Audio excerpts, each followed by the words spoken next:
From jungle ambushes to street protests back home, the Vietnam War stretched America's ideals, its military power and its national patience.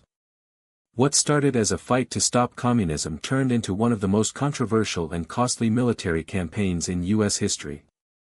In this video, we'll explore how the Vietnam War became America's biggest mistake, the causes, the turning points, the failures, and the lasting legacy. To understand how the war went so wrong, we need to rewind. After decades of French colonial rule in Vietnam, followed by Japanese occupation during World War II, nationalist forces under Ho Chi Minh declared independence in 1945. In 1954, after the French defeat, the Geneva Accords partitioned Vietnam at the 17th parallel into North and South. The North was communist, the South anti-communist. The U.S. entered the picture because of the domino theory. The idea that if South Vietnam fell to communism, other countries in the region would follow. Thus, what began as a colonial independence struggle shifted into a Cold War confrontation. U.S. involvement ramped up in the early 1960s. The Gulf of Tonkin incident in 1964 triggered the Gulf of Tonkin Resolution, giving the president broad powers to deploy U.S. forces. By 1965, combat troops were on the ground, and more than 500,000 American personnel would eventually serve in Vietnam. Yet from the start, U.S. forces struggled, guerrilla tactics by the Viet Cong, dense jungle terrain, unclear enemy lines, and a South Vietnamese government that lacked strong popular support. The U.S. found itself fighting not just an army, but an insurgency, a war it was not fully prepared for. Environmental and human cost. The use of herbicides like Agent Orange and massive bombing campaigns left lasting damage. Together, these forced a rethinking. This wasn't just another war to win.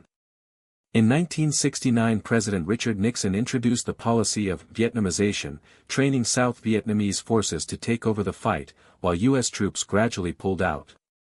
By 1973, most combat troops were gone. But by 1975, South Vietnam collapsed. The fall of Saigon on April 30 marked the end. America had spent billions, lost tens of thousands of lives, and yet the war ended not with victory, but with withdrawal.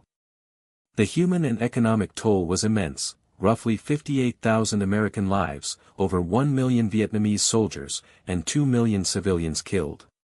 Economically and politically, the war damaged U.S. prestige and shook confidence in American foreign policy. It reshaped public opinion on military intervention, transparency, and the power of media. The real turning point came in January 1968 with the Tet Offensive, when North Vietnamese and Viet Cong forces launched coordinated attacks on dozens of targets across South Vietnam, including Saigon.